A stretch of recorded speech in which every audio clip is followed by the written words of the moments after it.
7 o'clock, we rise and say the Pledge of Allegiance. Pledge of Allegiance To the flag of the United States of America and to the republic for which it stands, one nation, under God, indivisible, with liberty and justice for all. Commissioner Cadwalder. Here. Commissioner Carney. Here. Commissioner Gerard. Here. Commissioner Hall. Here. Commissioner Hanley. Here. And Commissioner Salzweedl. Here. Okay, and at this time, I will Sue? take Commissioner Zanstra is here too. Commissioner's answer. I'm sorry. No problem. I'm sorry. On the list. Yeah.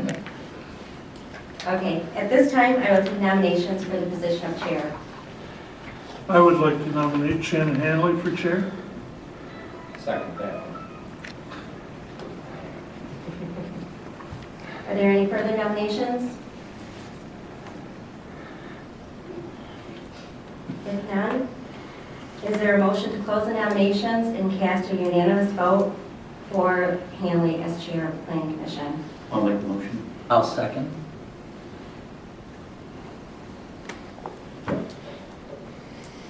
All in favor? Yes. All opposed?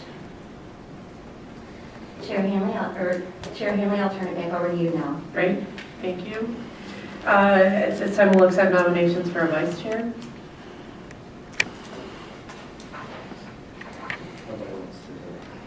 Do you want to keep two? I don't care. I can. I'll nominate. Go ahead. I did the first one. I'll nominate David Colvin for vice chair. I'll second. All those in favor? Yes. Yes. Any opposed? Excellent, thank you. And then we need to, the review and adoption of the Planning Commission Rules of Procedure, which we should have found in our packets.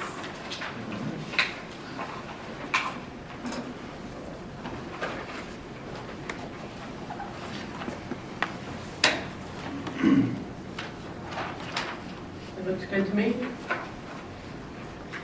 Motion approved. Second. All those in favor? Yes. Any opposed? And those pass as well. And then the approval of the 2015 meeting dates. I'll make the motion. Second. All those in favor? Yes. Any opposed? Excellent. And then moving on to the approval of the agenda for tonight's meeting. I'll move for approval as presented. I'll second. All those in favor? Yes. Yes. Any opposed? And that is approved. And then looking at the minutes from the last regular meeting in December.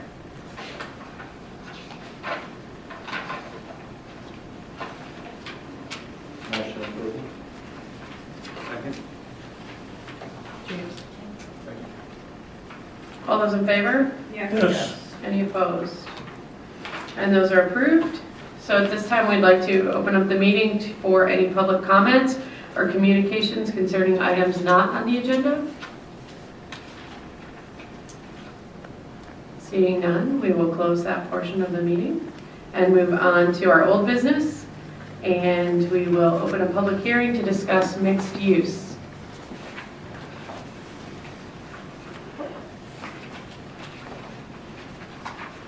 Is there any discussion? Real quick, this is the public hearing for the zoning amendment to not only to adopt the language for the mixed-use zoning district, but to also rezone the properties to mixed use, as we've discussed, quite a bit over the last several months. The version of the amendment you have in front of you is unchanged from what you reviewed last month. So, if you have questions, I'd be happy to answer them. But otherwise, I don't have any further comments.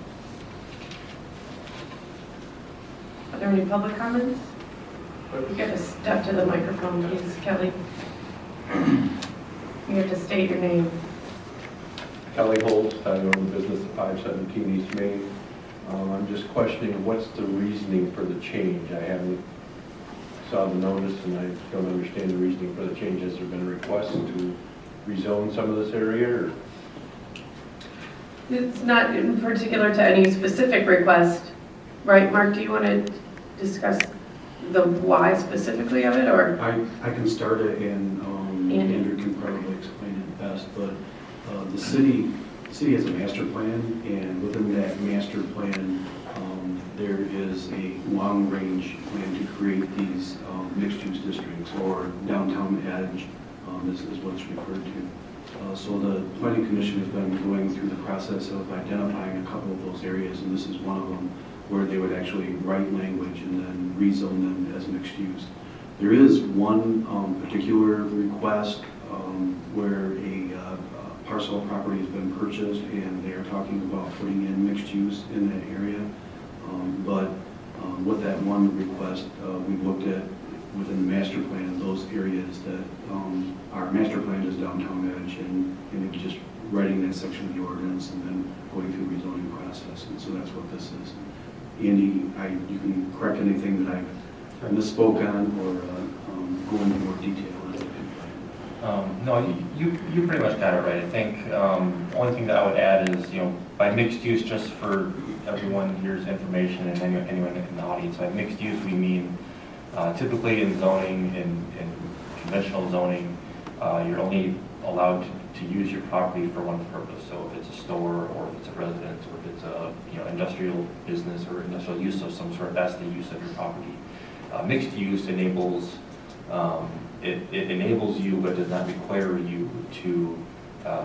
It allows you to use one parcel for multiple purposes. So you could have a building that has some residential and some retail, or some office and some residential, or some kind of mix of uses like that. As Mark said, the master plan talks quite a bit about mixed use, and also how buildings in mixed use and in the downtown district should look. And so, and sort of how, where the building should be placed, how parking should be handled, how they should kind of interact with the street and things like that. So this mixed use district really tries to implement that part of the plan by rezoning those properties to mixed use as they were drawn on the future land use map, which is in the master plan. For current property owners, it depends on your specific situation and your specific property. Nothing that is adopted now would require you to change anything immediately. There's potentially an issue if, depending on what your building is and how it's built, that if it were to be rebuilt at some point, there may be changes needed. But generally, there's nothing now that would require you to change anything to your property right now. You're not going to have to change your business or do anything differently than you're doing now, because that would be grandfathered in. Okay. So if signing ordinances or anything like that would change, it would be another public hearing to address those Yes. issues? Yeah, I mean, there are sign standards that were adopted as part of the mixed use as far as what kind of signs you're allowed to have. But again, if you have something that isn't in line with what's in this, you wouldn't be required to change it ever, unless it got knocked over or something like that. But if I'm grandfathered in now on something like that, that would continue on? Yes. Okay. No other questions?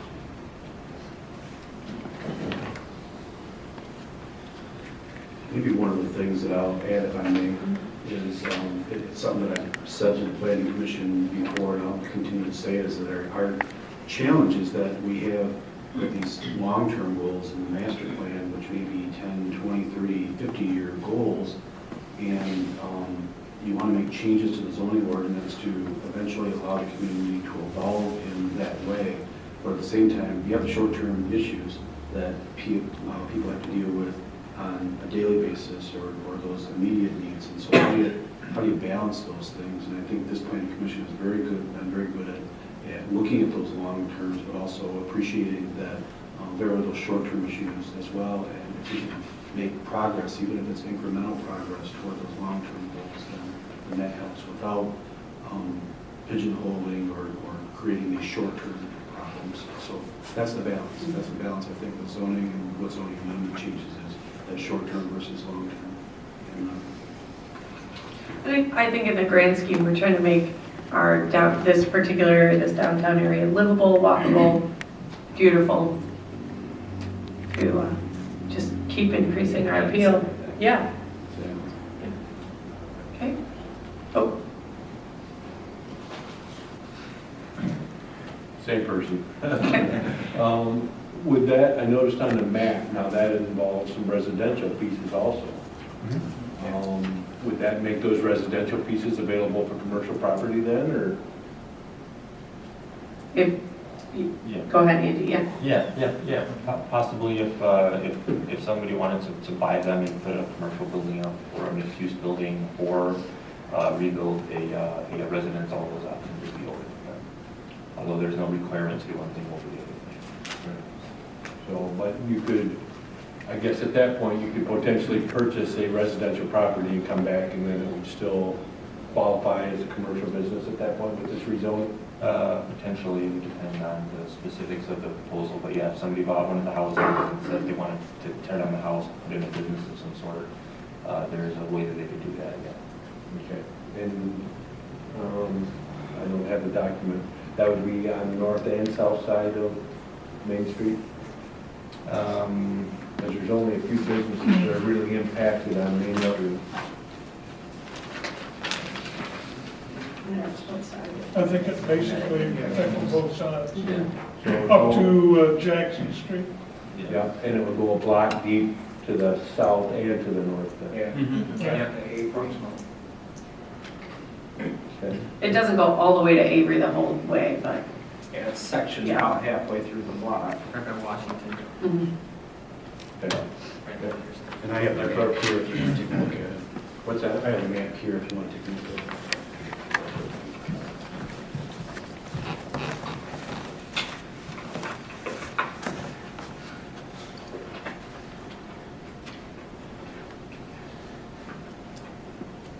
Okay. I just wondered what the boundaries were. Yes. Any other comments? Okay, we're going to close that portion and then your votes are ready.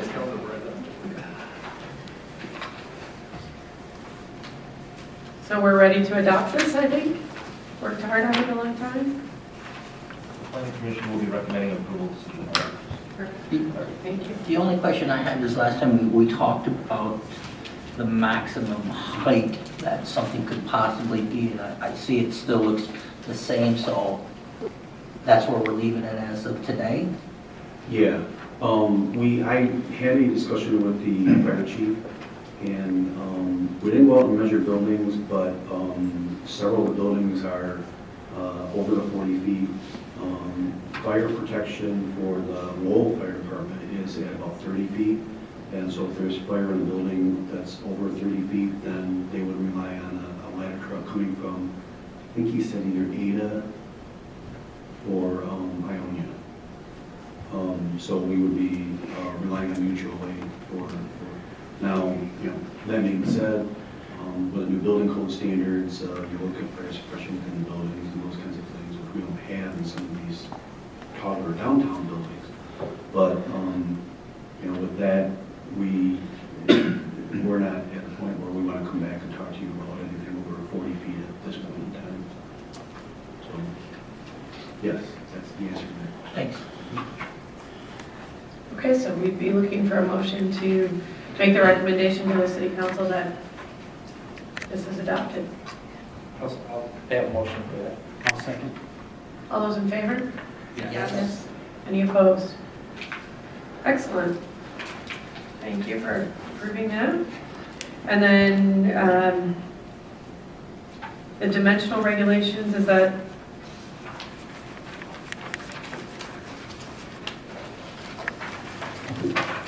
Page here.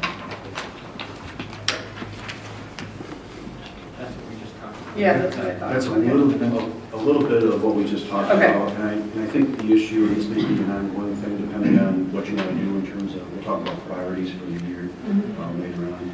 But if anything jumped out at you, I think at the last meeting we talked about, just take a look at this and see if anything jumps out. If you have any questions, we'll talk about it internally from a staff perspective and see if Over time, we have some recommendations to bring to you.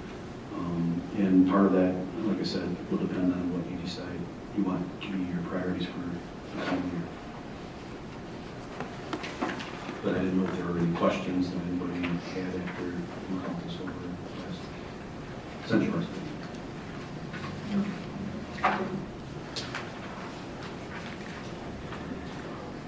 Okay, moving on. And then moving on to planning and zoning essentials training. You're ready. All right, excellent. You guys should have this printed version of the PowerPoint for note-taking if you are so inclined. This is fairly important as far as just what all of your jobs are and some of the things that we should be paying attention to from a planning and zoning perspective. So I have a brief presentation here. We'll kind of just explain some of the wheres and whys and hows of why we do things the way we do, and why you have to do things the way you do a certain way. And this could be a fairly informal discussion. So if there are questions that jump out at you, please feel free to just let me know. So with that, I'll get started. The first part of this talks about the enabling legislation. So with planning and zoning, there are two acts that were adopted several years ago by the state of Michigan that really allow planning and zoning in the state. They don't require it, but they enable communities to do it. One of them is the Michigan Planning Enabling Act, which is Act 33 of 2008. These acts have actually been around for much, much longer, since the 40s, I think. But in 2008 and 2006, they consolidated the acts. There used to be one act for a city and village, and one for a county, and one for a township. And so they consolidated all of that into one act for everything, for both planning and zoning. So Act 33 of 2008, which is the Michigan Planning Enabling Act, it enables the creation of a planning commission, and there are standards in there that govern a lot of the stuff that talks about how many members and having meetings pursuant to the Open Meetings Act and that kind of thing. It also contains a fairly lengthy description of the master planning process. So when we went through, or when the city went through the master planning process and adopted your master plan in, 2009, I think, there was a certain process that had to be followed. There was notification of certain groups. You had to mail notice to neighbors. You have to wait a certain amount of time. There's all these things that go into it. Those are all required by the Michigan Planning Enabling Act. And then the Act also requires I wrote CIP, that stands for Capital Improvements Plan. In certain instances, if you own or operate your own public utilities, you have to also, the Planning Commission needs to put together a capital improvement plan, although that can be exempted by, like, the city charter, for example. The Michigan Zoning Enabling Act is what enables a zoning ordinance, which is a little bit different from planning. So the zoning ordinance is obviously the law. I mean, that's the law that governs all of this stuff. So when we talk about specific setbacks and standards and numbers, say, your building shall not be taller than X, it shall not take up more than X square feet, thou shalt have X number of parking spaces. That's all in the zoning ordinance, which is an ordinance, so it's a law, and there's not really a lot of wiggle room there unless it's written in there. The Zoning Enabling Act also sets forth standards for certain processes like public hearings. So tonight, for example, we held a public hearing on the mixed-use district that had to be notified in a very specific way that is dictated by the Zoning Enabling Act. So, for example, you have to notify people within a certain distance of the rezoned properties. The notice has to be mailed out a certain period of time before the hearing. All of those standards are in the Zoning Enabling Act. There's a bunch of other stuff in there. It allows for non-conforming uses and non-conforming buildings. It has provisions in there for how we deal with special land uses, which is why there's always a public hearing involved there. And it also enables the creation of a zoning board of appeals, which isn't exactly related to you guys, although you know who they are and what they do, because they often directly affect how you guys handle things. So the acts themselves aren't terribly long. They're each maybe 15 pages or something, and they really create the whole foundation for land use and planning and zoning regulations in the state of Michigan, and they are really important to what we do. And I mean, those are acts that I consult with on a weekly basis at a minimum, just because I refer to it for something or other. So I just wanted to highlight that for you guys, and that they are very important laws that we have to abide by, and that's some of the reason why we do things the way that we do them, even elect officers and set meeting dates like we did tonight. That's also specified in the act. You have to do all of those things. So if you're wondering why we had to do that tonight, that's your answer. There are some other important laws and guidelines too that I'm not going to get into with a tremendous amount of detail. The biggest one is probably the Open Meetings Act, which I think you guys here are generally familiar with. It basically says that planning commission meetings have to be held at a time and a place that is open and available to the public. You have to do your deliberating in public, unless under certain circumstances you can have a closed session, which I don't know the ins and outs of as well, probably as you do, Mark. But there are certain exceptions to that. But for your purposes, generally everything, all of your deliberations have to be done out in the open, which is why even when we did the mobile tour back in, what was that, November, I think, we had to meet here. We had to post the notice specially because the planning commission was together in a group of more than 4, which is more than half of you. That has to be a noticed meeting, so that if someone wants to come, they can, because you guys are public officials. The planning commission also must have bylaws, which you guys also reviewed tonight. But really the framework for your decision-making process is guided by the Zoning Enabling Act and the zoning ordinance. In some instances, the Zoning Enabling Act doesn't require you to do a lot of things in zoning, but you can take the extra step of sort of tailoring the ordinance to meet the needs of your community. So the zoning ordinance is what we primarily rely on for making decisions on a rezoning, on a special land use, on a site plan, any of that stuff. There are a number of different ways to kind of do those things, but your zoning ordinance is kind of the primary guide there. So one of your big jobs, obviously, is decision making. And so we've kind of boiled this down, decision making, into 4 kind of key parts. There's information, which is kind of information gathering, as I call it. There's preparing for the meeting. There's actually deliberating the decision amongst yourselves. And then there's documenting it. And as you guys know, so far in the time that I've been here, we haven't had any major controversies brewing. But I've been at a number of meetings where there have been, packed houses, and there have been very difficult decisions where half the room is leaving mad for some reason. And so those aren't easy, and the best way for you guys to deal with all that is to take care of these 4 steps. So I'm going to go through each of these in a bit more detail here, just to explain what I mean by all that.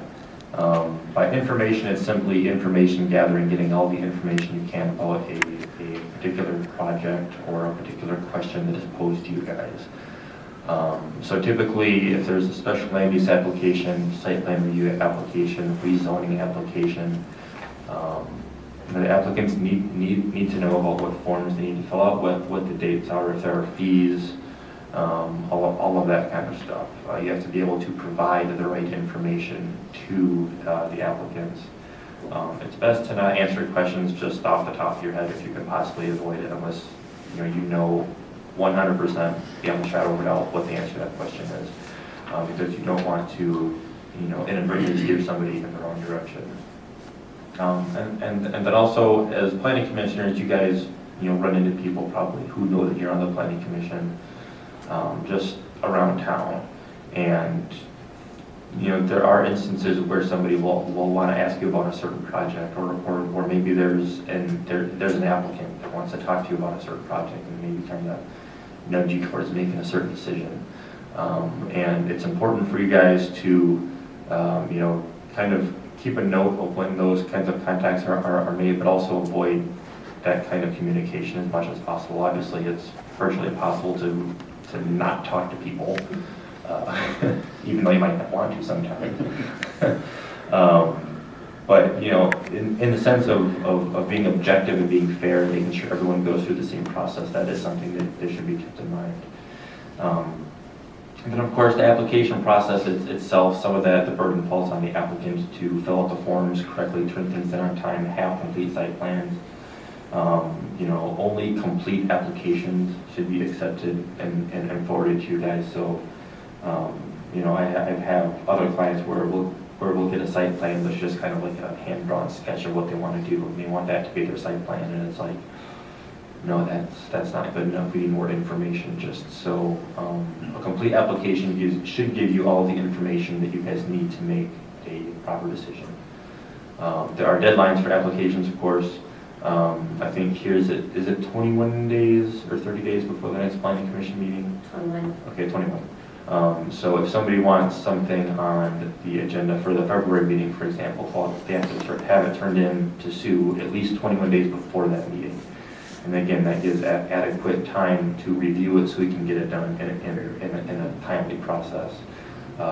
It gets difficult for me and for everybody when I get a site plan on Tuesday and there's a meeting on Wednesday or Thursday. It doesn't give me a good chance to look at it. It doesn't give the planning commission a good chance to look at it, and that's when details get missed and things like that. So lastly, and probably most importantly, is always follow the same procedure. One of the pillars of zoning is you have to treat everybody the same. A special land use in some district, no matter what it is, has to go through the same special land use process, no matter what. They have to turn in the same information, fill out the same forms, pay the same fees, have the same public hearing with the same notification. Treating everybody the same and following the same procedure for everybody is really, really important. Okay. Public hearings. We did one tonight, so this is something that the city's been doing well for a while, but just to sort of recap. And this is just so you guys know what the notices contain, because I know you're often not involved in some of the behind-the-scenes stuff like the notices. The act requires, this is the Zoning Enabling Act that I mentioned earlier, it requires that the public hearing notice has to contain a description of the request, a list of the addresses involved, or it can be shown like on a map like we did tonight, the date, time, and location of the hearing, and then if someone wants actual physical copies of whatever documents there are, they can get them at some location, usually City Hall. Again, the notice period that I mentioned earlier, 15 days before the meeting, it has to be in the paper. And for us, that doesn't mean that we send it to the paper, 15 days before it. I mean, it has to show up in the newspaper 15 days before. So often, when Sue and I are working on this stuff together, we're working on the notice for the public hearing example, 3 weeks ago. So we know that it's in the paper at the right time so that proper notice is given. Because even if it's 14 days, that's not enough because the act says 15. And that's what we have to do. Obviously, wording things simply, keep it simple, is obviously best for noticing hearings so the general public can understand everything. As you guys have noticed, I'm sure there's a lot of jargon and acronyms and all this other stuff that I throw around quite a bit, and sometimes I forget that everyone else doesn't know what they mean. So keeping it simple is good. Keeping an affidavit of the mailing is good, so the city can demonstrate that it was mailed properly and sent to the proper addresses and all of that. As a general rule, public hearings are required for most things except for site plan review. So ZBA meetings have public hearings. Special land uses have public hearings. Zoning changes have public hearings. That includes the map amendments, which also have public hearings. So they're required quite a bit. As you guys have seen, we've done a number of them, obviously, in the last few years. A couple more things on preparation now. Site visits are great. If it's it's a larger site where you just can't kind of drive by or something like that on a public manner and sort of get a feel for it, you do need written permission to walk on the site. As I said before, avoid ex parte communication. Again, that's when an applicant pulls one or two of you aside and tries to pooch you in one way or gives you some information that he's not giving to everybody else. Avoid those kinds of things as much as possible, and also be mindful of the Open Meetings Act.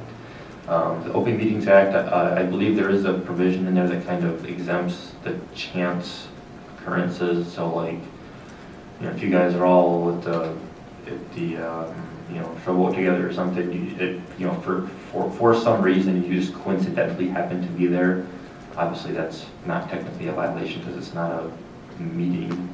You just all happen to be there. I think there's a provision in there that kind of excuses that. But otherwise, when you guys are together to talk about a planning thing of some sort, you have to notice it. Because again, meetings and deliberations and decisions can't be made without being in front of the public and giving the public an opportunity to hear your discussion, communicate with you guys if they feel necessary and things like that. When you're looking at a plan specifically, think about some of the things particular to that site and the proposed use that warrant consideration. So topography, water uses, natural features, maybe there's trees or streams or something that need to be protected from something. Think about surrounding land uses, how things are going to affect neighboring property owners, or neighboring business owners, or things like that. Think about site access. Sometimes just having a driveway somewhere isn't good enough. It should be sometimes one place for a driveway is better than another. Maybe pedestrian access on the site plan is poor, and there's a way that the Planning Commission can help improve that, to sort of further improve the project. And then also think about the overall visibility of the site. So where is it, if it's in your downtown, there might be different considerations that you would pay attention to compared with something in the industrial district or something. There's going to be different standards there anyways, but those are all sort of things to kind of consider when you're looking at a site plan and thinking about an application, or if you go to a site.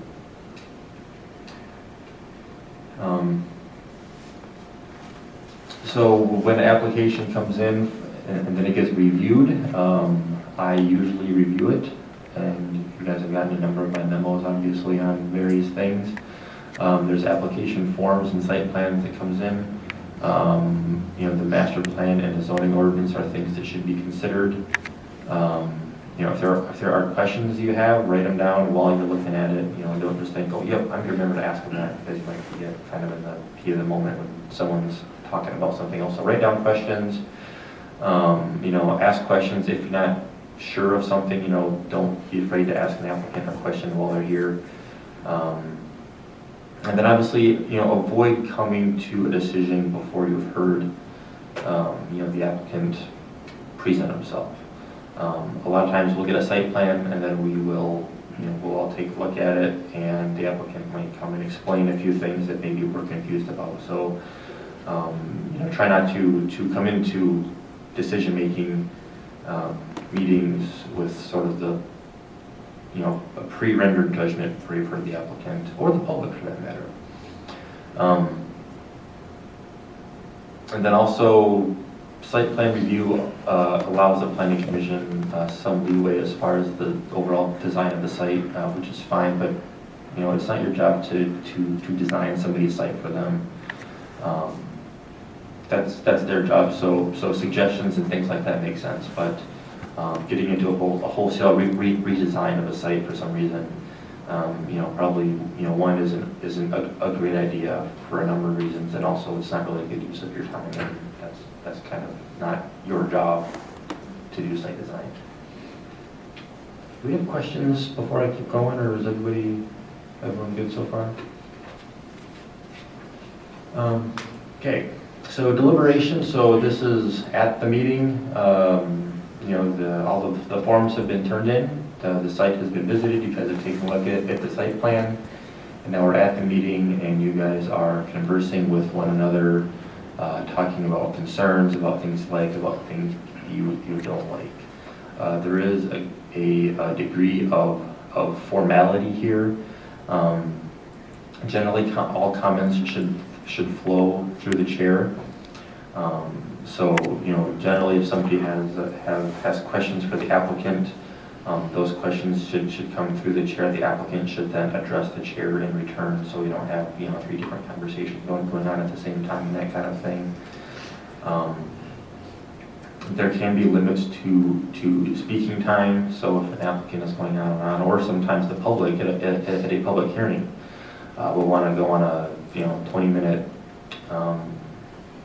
dissertation about something they like or they don't like, usually the latter of the two, but sometimes not. And you guys can limit the time of the comments. Usually it's something like 3 minutes, 4 minutes. It's got to be reasonable, obviously. They have to have a reasonable opportunity to voice their opinion and to be heard by the planning commission. And you can also limit the number of times that they speak. So if there's 20 people here, and then somebody comes up and they say something and they sit down, and then someone else comes up and say something, and the first person again comes back up and wants to go for another 3 minutes, you can also limit that too. And again, this often becomes very valuable during those very difficult meetings when there is a large crowd in the room, and we need to figure out a way that we can make sure that everyone is heard, everyone has an opportunity, but also limiting the time of the meeting, so we're not here for 7 hours listening to public comments. So as much as we can get through public comments like that in a very orderly fashion, that's good. And we're going to get into the part about talking with the public a bit more later. But generally, these are kind of some good rules to follow. And then lastly, when I say a spokesperson, that's from the application. They should usually have a person who's kind of the spokesperson.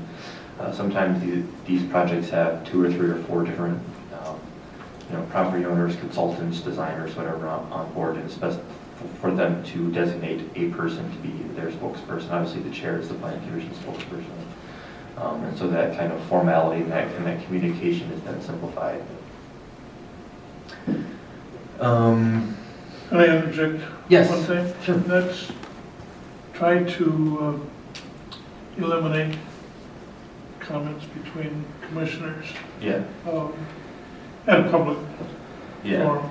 Yeah, absolutely. And get into a lot of trouble that way. Yeah, and I've seen this sometimes where there'll be 2 planning commissioners and there'll be a larger discussion going on, and then one planning commissioner says to another, hey, what do you think about this? And they'll kind of have this little side conversation that everyone can't really hear. That can be trouble sometimes, just because the public needs to hear what everybody is saying.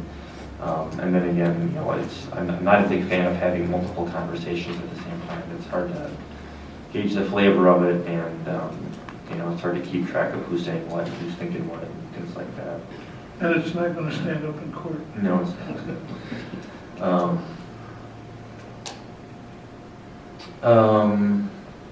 Again, so that's kind of getting at that second bullet there on the second red one there on the second blue one that says deliberate in the open. I think, Jim, that's kind of what you're getting at, making sure that everything is open and clear. Avoid making speeches. Sometimes projects will come up and somebody will be very much in favor or very much opposed to it, but generally I think it's not great for a planning commissioner to go on a long, passionate speech, either in favor of or opposed to some particular project, again, because that the feeling of objectivity goes out the window pretty quick when things like that are coming into play. But that's not to say to don't express your opinions. That's part of why you guys are here. So if you have things that you're concerned about, things you like, things you don't like, it's your job to express them. Ultimately, and to have the best chance of standing up in court if something is challenged, use the ordinance standards for making a basis, as the basis for your decisions. And so what I mean by that is, if you're going to approve something, or if you're going to deny something, there needs to be a reason for it besides, I don't like it, or, I don't like the color they want to paint the building, or whatever. If there's something in the ordinance that says you can't have a certain color building, okay. But otherwise, the ordinance standards is what needs to really guide your decision-making process. And if you're not using the zoning ordinance standards to guide your decisions, then there's potential for some trouble down the road.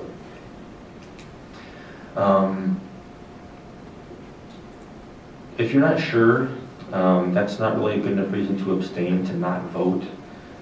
Sometimes there'll be a conflict of interest, which we'll also get into here in a bit. Sometimes you won't be sure.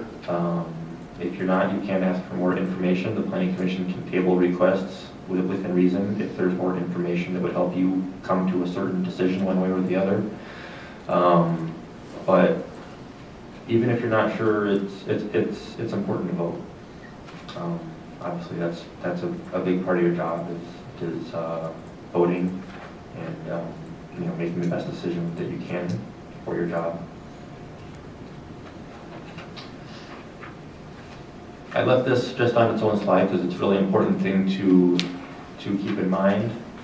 A site plan that meets all of the standards of your zoning ordinance must be approved. If we go through and look at every setback, every standard in the ordinance that applies, if it meets every single one of those, you cannot say no.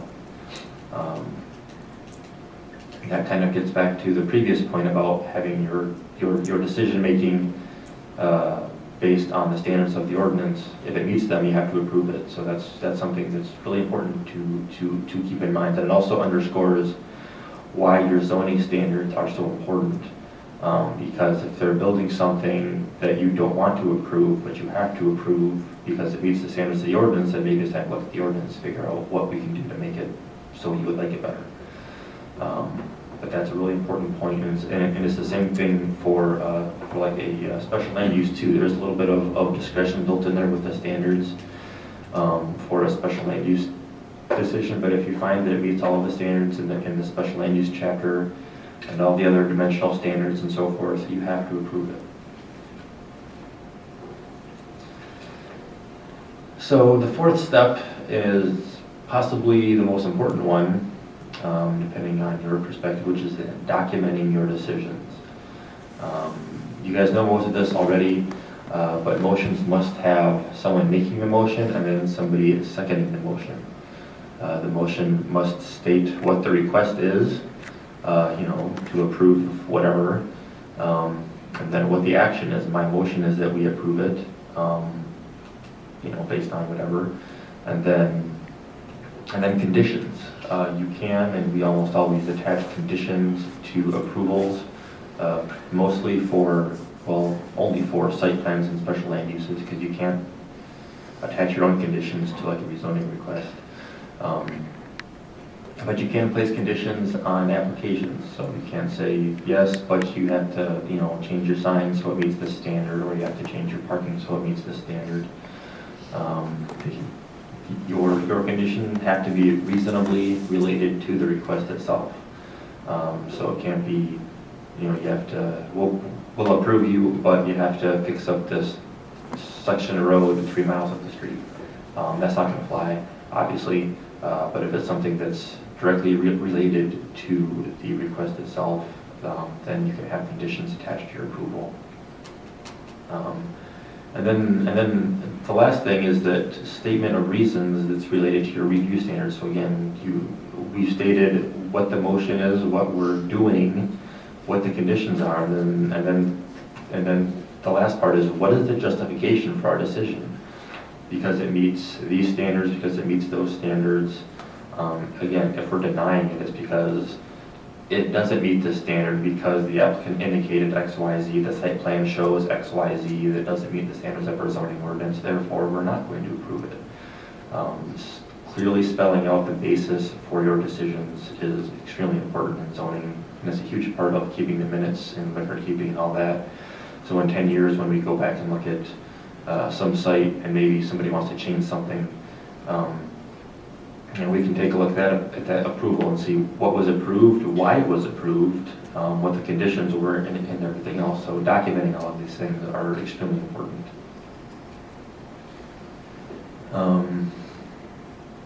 Obviously, a motion must be clear to everybody and in the proper form that was on the previous slide. So by clear to all, I mean everyone in the audience should know what you're doing when you make a motion.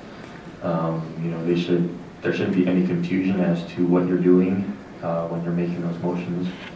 And then also, findings of fact are also very helpful in guiding that decision-making process. And that's just another way, it's a formal way of documenting what the facts are on this site as they relate to this request, and why, that also serves for the basis of your approval or denial, depending on what you're doing. And those are required by the Zoning Enabling Act for special land use decisions.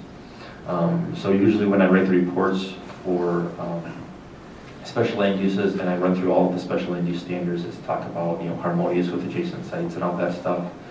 You can use what I write as your findings of fact, and that can be incorporated into the minutes as a basis for your decision. Lastly, site plans should be signed, which you guys have done here in the past. I think you still do that, I'm sure. And then obviously copies of minutes and letters that are approving or denying things, all that stuff should be kept on file here at City Hall and also provided to the applicant. And then all the other record keeping things that should go in the file include the minutes of all the meetings, staff notes, reports from people like me or your engineer Dave Austin or whoever else.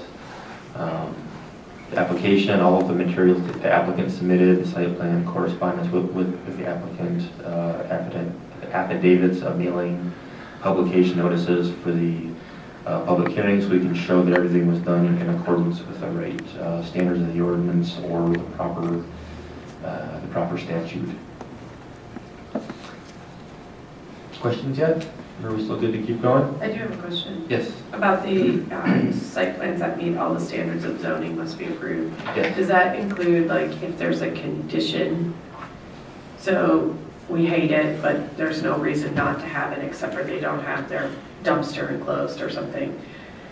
Normally, if we liked it, we would just say, okay, with the condition that you would enclose your dumpster. Mm-hmm. Does that apply as well, that we would have to say, oh, we approve it with the condition that you fix your dumpster? I mean, I suppose, and again, this might be a better question for your legal counsel. If there's something on a site plan that doesn't meet the standards of the ordinance, I would think that you could deny it. That being said, that's a pretty easy thing to fix or for them to take care of. So I don't know how well that would hold up, to be honest with you. I honestly don't know. Mark, do you want to try So that we on get that more at all? time to do something else. I'm smiling, I'm gonna give you the J. Kilpatrick answer. The J. Kilpatrick answer is, as you're reviewing a site plan, if you have some concerns that may not necessarily be addressed by the ordinance, give the staff a call.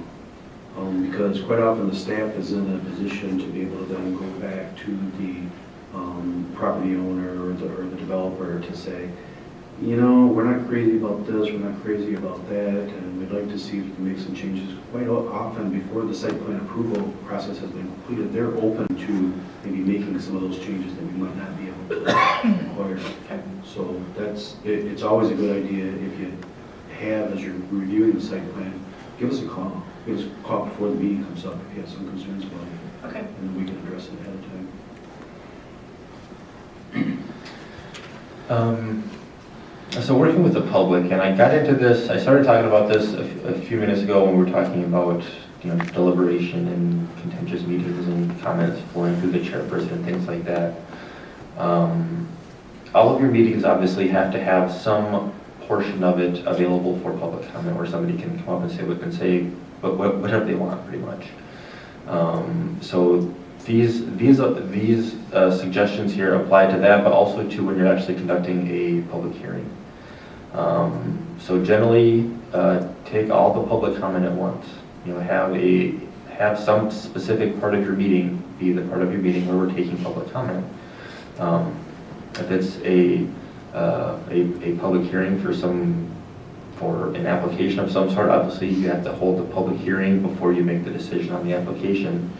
But take all that input at once, and then that's part of the input that you use to make your decision. One of the things that often comes up, and I see it in some communities, is that oftentimes planning commissioners will kind of want to respond to, or oftentimes kind of argue back and forth with a member of the public, or answers or questions. A lot of times the public will come to a public hearing not to support or not to oppose a certain thing, but they'll just kind of want to know, what are you guys doing? You know, what's this person asking to do? And so the question is, you know, do we respond to them, you know, right away? Do we, do we wait and do it later? My suggestion typically is that when someone comes to a public hearing, if there's a bunch of people, you let them come up, they make their comments, you say thank you very much for your comments, and we take notes as far as what they're saying. Once everyone has said their piece, we close the public hearing, and then we can go back through and start addressing comments.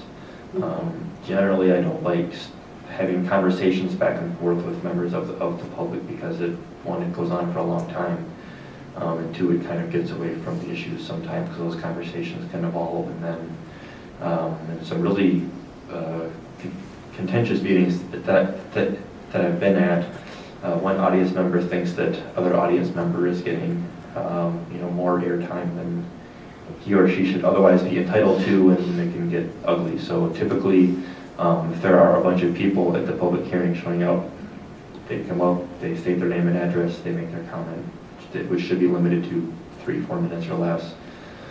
It should be addressed to the chair.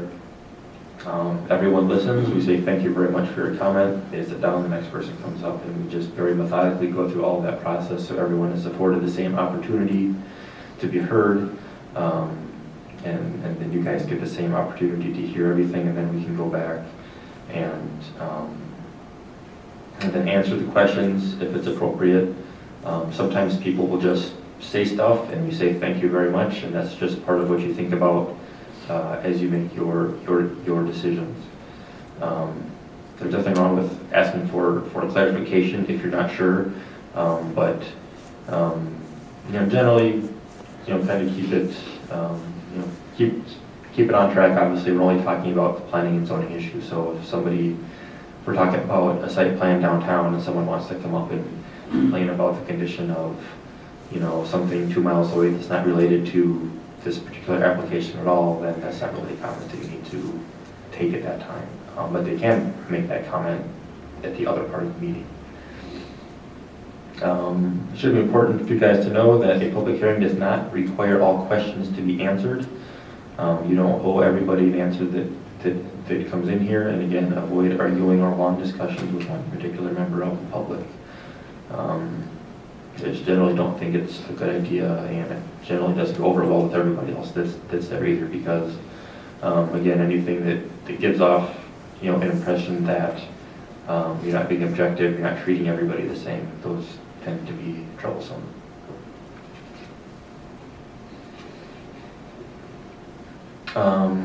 One thing to remember is that commissioners are representatives of the people, not for the people. You'll find, and I'm sure you have found already, many of you who have been out doing this for a while, that most people don't come to meetings to support projects. Usually it's the opposition that gets motivated to show up. Keeping everything clear for the public and for you guys is very important. So there are time limitations. If we're going to conduct a public hearing in a certain format to make sure it's clear and organized, that should be clear and communicated to everybody before it starts. And then after the chair closes the public hearing, the Planning Commission should not take any additional public comments. A lot of times, after the public hearing is closed, a member of the public will say, oh wait, can I say something? And then you can say, no, not at this time. Because again, when there are a lot of people, when it's a very controversial issue, once you allow that one person to make one say, okay, fine, real quick, then the next guy wants to also be heard again real quick. And then the whole meeting kind of devolves from there, and then we lose. It can devolve quickly, and then the process gets muddied up a bit. A couple of terms that I don't know if you've heard. These NIMBY is a pretty common term that you guys have probably heard, for someone that says, not in my backyard, I want this, I want that, but I don't want it next to me. There's also some people that I've heard planners refer to as bananas, which don't want anything built anywhere, anything ever. Those people with those qualities will show up at the meetings, and that's fine. They're certainly entitled to whatever opinions they have. And it's certainly the planning commission's responsibility to listen to them and to take their comments seriously, but obviously you don't have to do whatever people say at those meetings. As far as working with each other, I think it's important for all of the planning commissioners to participate in the reviews and the conversations and the deliberation of applications. Sometimes there's one or two planning commissioners who maybe one's an engineer, one's a surveyor, or one's a lawyer, and so they're really into this stuff. They're really good at it, and oftentimes I've noticed kind of a propensity for half the planning commission to kind of be quiet while the other two or three kind of lead the whole conversation and make the decisions that everyone kind of follows their lead. That works, but I think it works better if everyone participates, everyone's reviewing everything, everyone's communicating, everyone's contributing. Obviously, ask questions of me, ask questions of city staff. Obviously, I mean, we spend more time looking at this stuff and working with this stuff than you guys do generally. So do not hesitate ever to call me if you have a question, or if you're confused, or you don't know why I wrote something that I wrote, or if there's something that you're really concerned about, or you really like, or you really don't like. Feel free to reach out to me or Mark or Sue or anybody else. It really helps the process go smoother. Kind of for the sake of repetition, I know you guys have different philosophies and different ways of thinking about things, but again, your decisions have to be based on the standards of the ordinance, and that's really it's so important when it comes to making big decisions, defensible decisions that keep you out of court. Having a basis for your decisions in the zoning ordinance is huge, and then obviously deliberations must be open to the public. So even I'm not sure what the latest case law on this kind of stuff is, but even emailing back and forth and copying the whole planning commission, it's not a good idea. That's kind of another way of deliberating, not in view of the public, and I don't think the Open Meeting Act allows that anymore. So when you're thinking about these things and talking about applications and stuff, try to avoid having those conversations in private, because they all should be held in front of the public.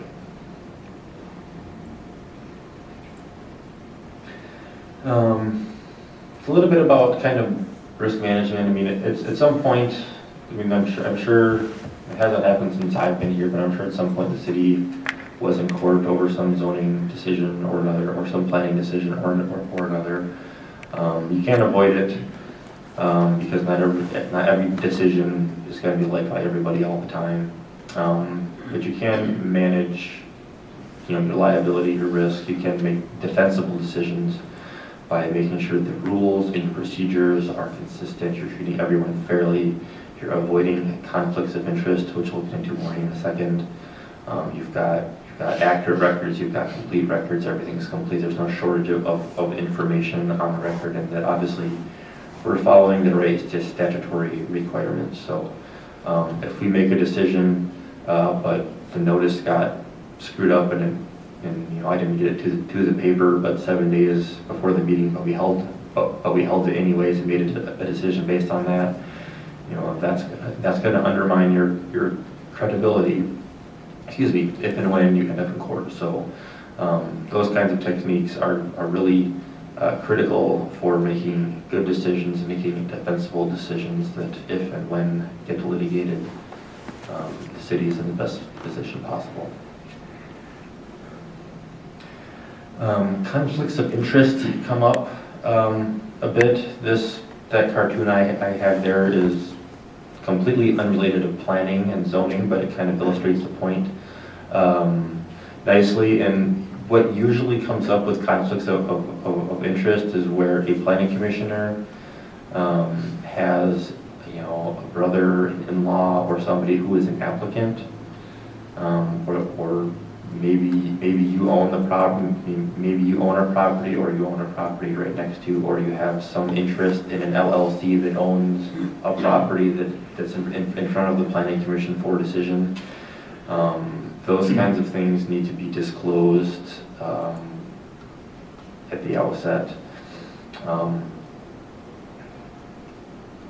The general rule that we're taught when we take our AICP tests and just planning things generally is that if it sounds like it could be a conflict of interest, it probably is a conflict of interest, and then that person should probably recuse themselves and not make a decision, and not even be in the room during the deliberation or the vote, because even sometimes just sitting right in the very front row and watch the whole thing sometimes can be enough to, even if it doesn't sway your thinking, it can give the impression that it's swaying your thinking. And so the Zoning Board of Appeals has got usually 2 or at least 1 alternate member. So if there's a conflict, an alternate can be called in. The Planning Commission does not have that luxury, so you're just down 1 member. And if for some reason at that time there only happens to be 4 people at that meeting and that member steps down and you're down to 3, then you just can't make a decision at that meeting.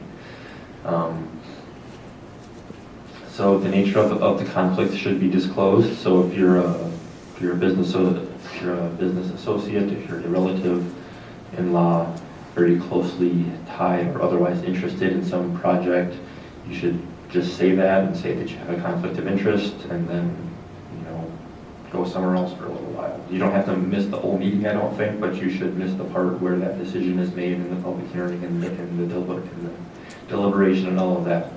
And then the minutes obviously need to reflect that person recused themselves and that they left the room. So again, if you're in front of court or anything else later on in front of the judge, you can say that, well, was there a conflict of interest? Yes, there was, but the records show that this happened, this person left, and so on and so forth. You guys have any questions on any of that procedural kind of stuff? Ethical gray areas? Just 1 or 2 last slides here. Just some of the keys to think about is kind of overarching goals. We talked about this a bit tonight with the mixed use. You guys have a master plan for a reason.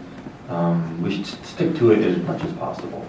There was a great article in I think it was the Michigan Association of Planning newsletter that had a story about a community that really stuck to their guns as far as implementing their plan, and it, through some tough times and some challenging decisions and everything, they really ended up with a spectacular project that they would have not gotten otherwise had they not done that.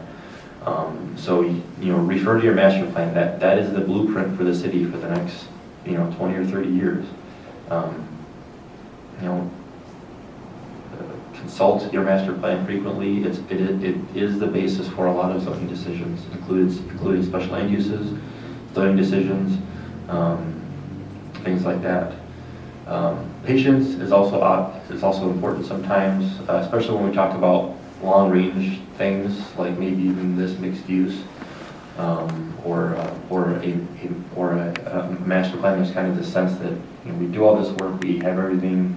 We have our master plan written exactly the way we want it. Okay. Now we want it, of course, to happen right away because we're all fired up about it, but it just doesn't work that way. Sometimes you gotta wait a long time.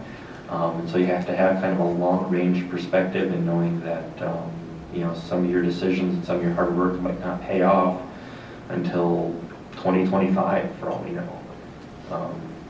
So it is important to keep that in mind sometimes. The other side of that coin is that if an advantage to really implement your master plan presents itself, take advantage of that opportunity. Big projects that really give you an opportunity to implement your plan and really realize that vision don't come along very, very frequently, and it's worth it to take advantage of those, and it really helps you guide the development in your city to a place that we've all decided that it wants to go through that master planning process.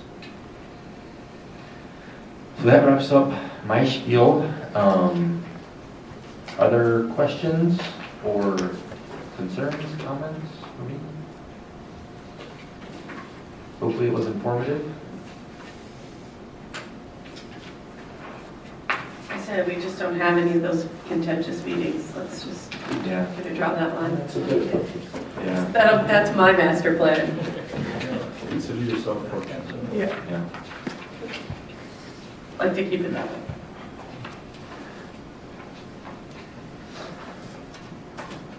Okay. Thank you. And then staff report? Priorities. Oh, I apologize. Yeah, I jumped ahead. I was looking at the wrong packet. Moving on to talk about our priorities for 2015. There's a list there. The list is not in any order, any priority order. It's just a list. And then I was looking up the master plan. Looking up the master plan and looking at some of the implementation strategies, and we've really been kind of tackling some of those things. It talks about landscaping, parking, lighting. I think some of that was accomplished several years ago when we looked at landscaping, parking, and lighting. And then mixed use, we have just completed that. And I wanted to add, I was going to say it under staff reports, but I'll say it now. Nice job, you guys. Really nice job. Took a very difficult topic. Took most of the year, I think, to kind of work through all the issues. Really did it in a deliberate manner, and you did I think, a very, very nice job of putting together a mixed use language for our zoning ordinance. And of course, it was with Amy's leadership, and so thanks, Amy, for your staff work on that as well. It talks about green building initiatives. I don't think we've gotten into that at all, so you may want to look at the master plan. The new downtown zoning standards, we kind of picked that up a little bit with mixed use, but I think there may be some other areas that you could explore if you wanted to in terms of those downtown standards. Subdivision control ordinance and condominium ordinances, we haven't even looked at those yet. I don't think you and I have had a discussion about that. And then conditional rezoning, we haven't had much of a discussion about that, although we kind of tackled it in some things. But, and then, you've got the list in front of you, and maybe there are some specific things that commissioners want to work on over next year as well that aren't on the list. And so we're open for direction, I think, from you, so we can help facilitate the process. Question? Did we meet all our objectives last year? I know we had the rezoning, but didn't we have a couple other things that we had discussed that might be in the top 2, 3, 4? And sorry, I don't have it in front of me. I don't recall what those top 2nd, 3rd, and 4th objectives were. I believe number 3 and 4 are identical from last year's 3 and 4, Okay. within a place or two. Okay. Requirements for parking spaces was on there last year as well. Okay. Consider accessory dwellings, that was on there last year.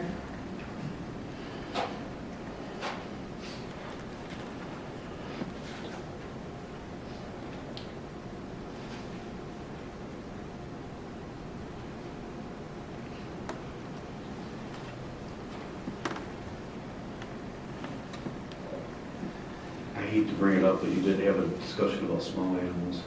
Yeah. I was thinking about that too. Our urban planning, or our urban gardening Yes. thinking. Oh, yeah, because we had the goat discussion or something with Yes. that, right? Or with rabbits. Rabbits.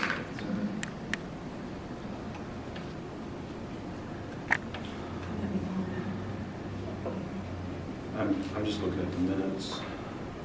I think that, just since we're talking about it, I think that animal thing's gonna come back at some point and Gonna bite us. invite us. But, I mean, it's better to be prepared for it, I guess, than, Put it on the list again. We're seeing an updated list in February. All I had were my notes Yeah. in January. Yeah, I didn't see anything either. I'm gonna pull it up right here.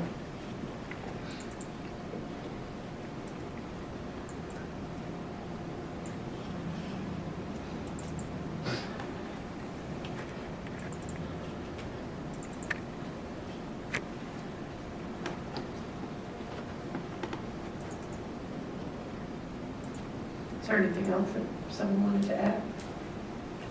While they're looking that up?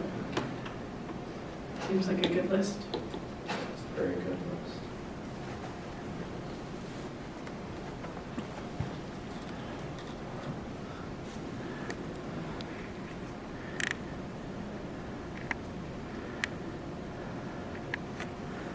You know, I guess I'll throw some things out there, maybe just to get your reaction to, maybe get us in a direction and jump in, Andy, because we've had some discussion about the lot coverage standards, and that we really ought to take a look at lot coverage standards. That's kind of where you go back to that chart, and maybe just going back to that chart and picking off some issues off from that and having some discussion moving forward.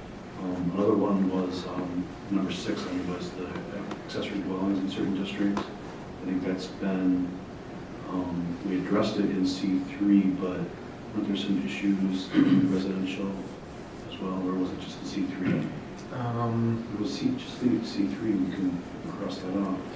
I don't remember anything specifically that's come up recently. I mean, there was, I think we've talked about a couple of requests for people to do something like that, but So they were talking about your granny flats, Oh, right. in-law suites. yeah, so a lot of times on a lot where there is already a single family dwelling, we'll get a request for, usually it's like a small apartment that's on the second floor of a garage or something, where you stick your mother-in-law or something. Those, you know, I think those have kind of made a little bit of a comeback in the planning world in the last, 15 or 20 years. There's a lot of the mixed use sort of traditional town planning philosophies have come back and come away from the Euclidean way of doing things. So that's something that we could take a look at. I haven't looked at it much here at all, but I've seen plenty of standards for them.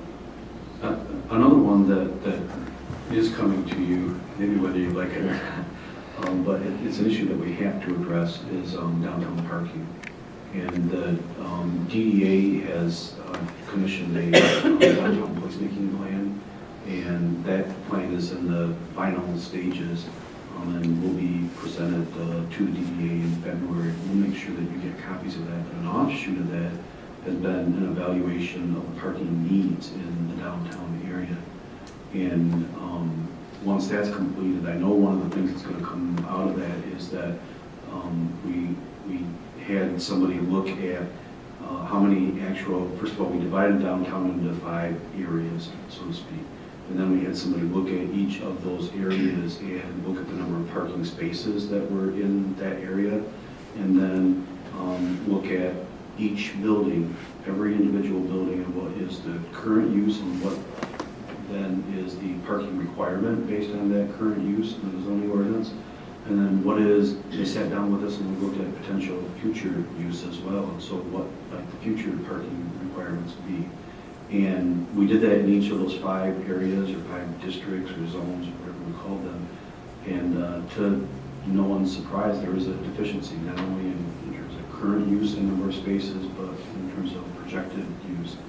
And so then we start to have a discussion about, okay, that assumes, and the ordinance assumes that you may have a office space here, and then some apartments up here, and then next to it, you've got a restaurant, and everybody who is going to be using those spaces they're going to be here, they're going to be parking all at the same time.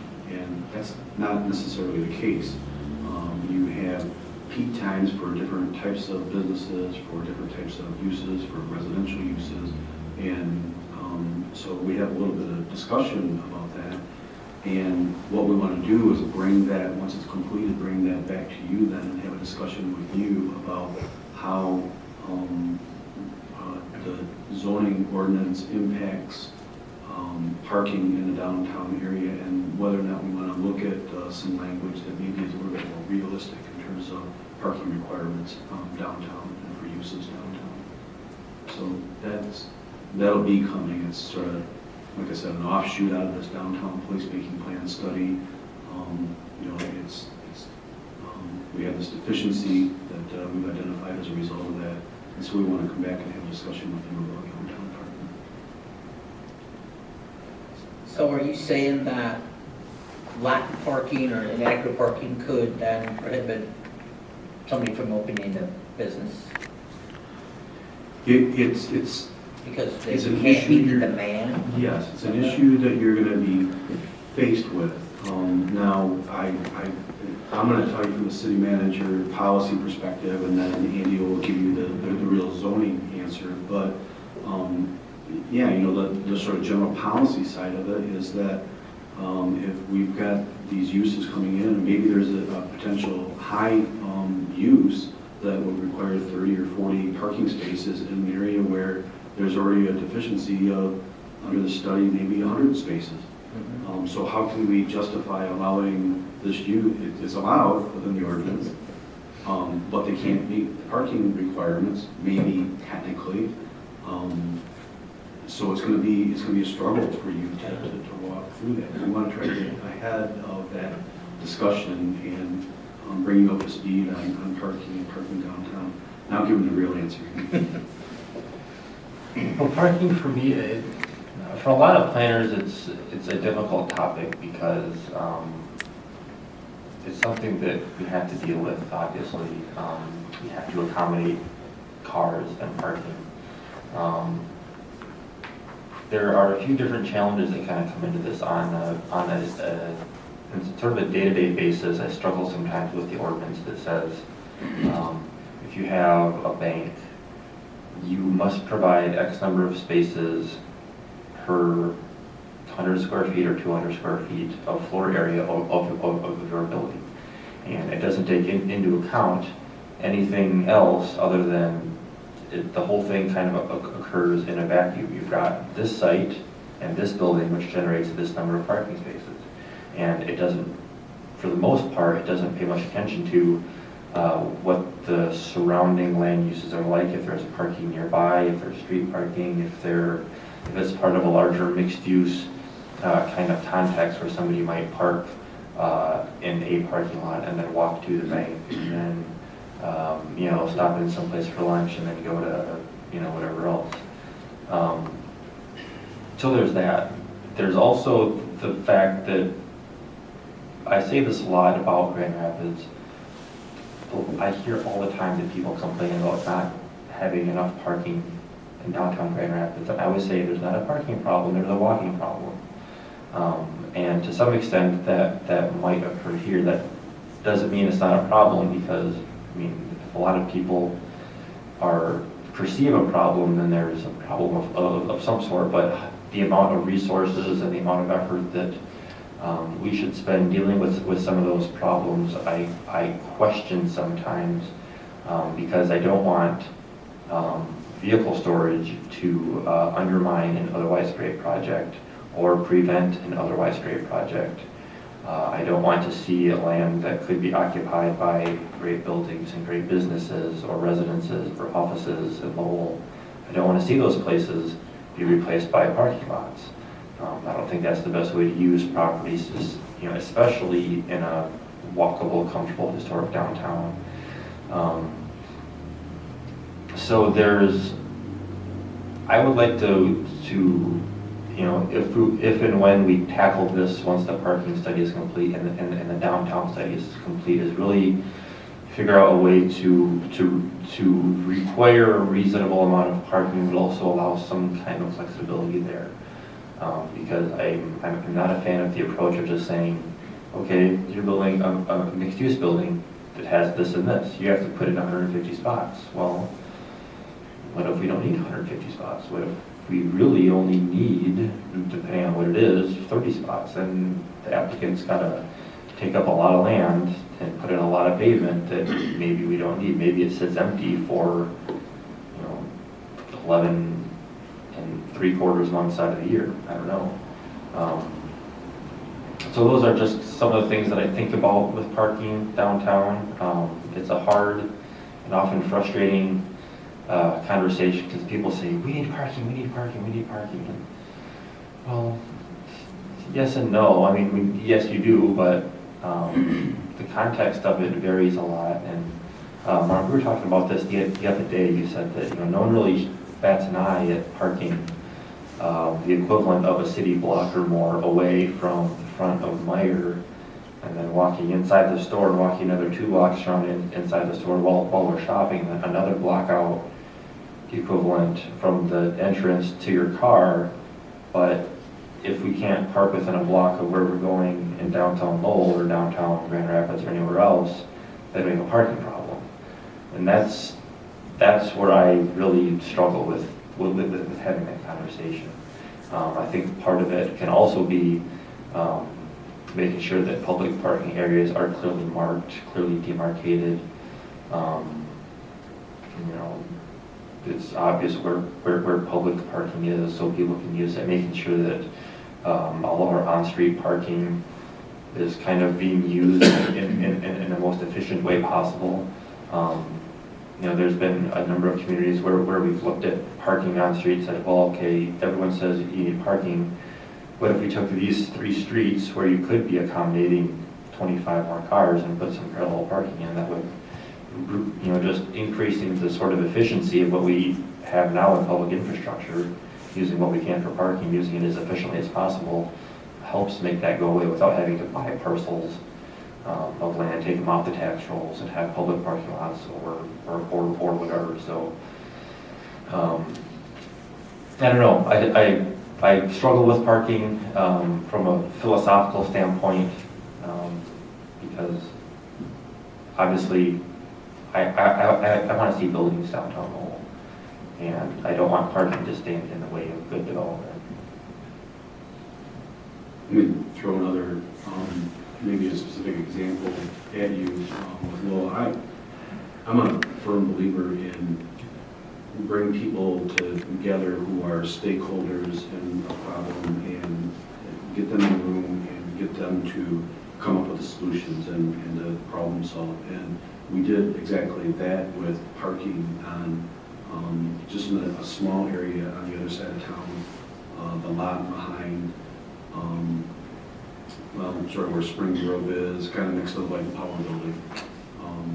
So you've got on one side Spring Grove, Main Street End, then you've got Reagan's office, and you've got that row of stores on Main Street. Then you got Larkin's and then Ledger, the post office, and then Light and Power behind there.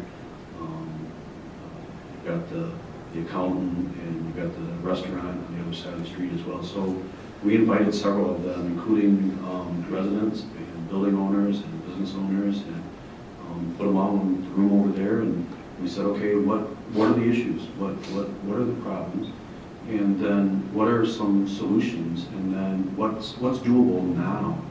And some of the things they talked about were, if we could just get employees to park in this area, and everybody can just spread the word to all of their employees that park in this area so that we leave spaces closer to the stores open and available. And then residents or overnight parking, if we could re-sign that lot and just put overnight parking in this back row, and then they said, let's eliminate the 2-hour parking in that lot. If somebody wants to park there all day, let them park there all day. As long as we're getting employees back here and the overnight parking in this other area, if somebody parks there for 4 hours or 6 hours or 8 hours, as long as it's not overnight, we still have the 2 a.m. to 6 a.m. and we'll enforce that. And so we did that, and we signed it. And I was just talking to somebody today. I said, so how is it going over there? And they said, great.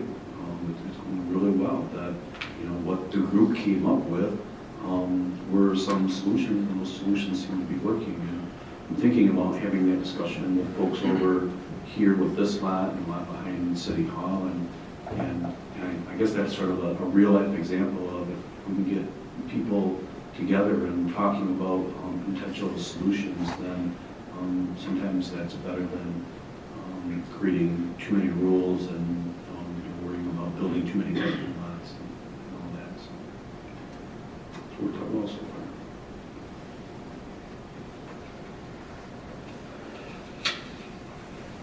So anyway, more comments. Do we have to decide what we're doing as our top ones? Or we're just going to run the list in that order? Whatever you want to do, whatever the group wants. If you've got a burning desire for us to start tackling something, then maybe give us direction. Otherwise, if you want to rely on us to start to bring things before you, we can do that as well. Whichever way you want to go. We're going to keep you busy. You're a well-functioning board, and we want to keep you busy. And the well-functioning planning commission is essential to the community. So, however you want us to go. I said bring it, we'll do it.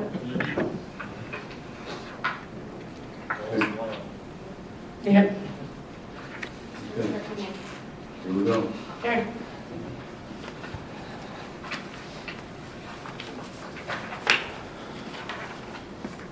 Anything specific you want to tell us as a staff report we need to know? I kind of slipped in several of the things that I was going to tell you, but I did have a couple of others. We are, just so you're aware, spending a lot of time working on parking. We call it the South Monroe project, and it's a lot behind the Moose Building, the old Moose Building.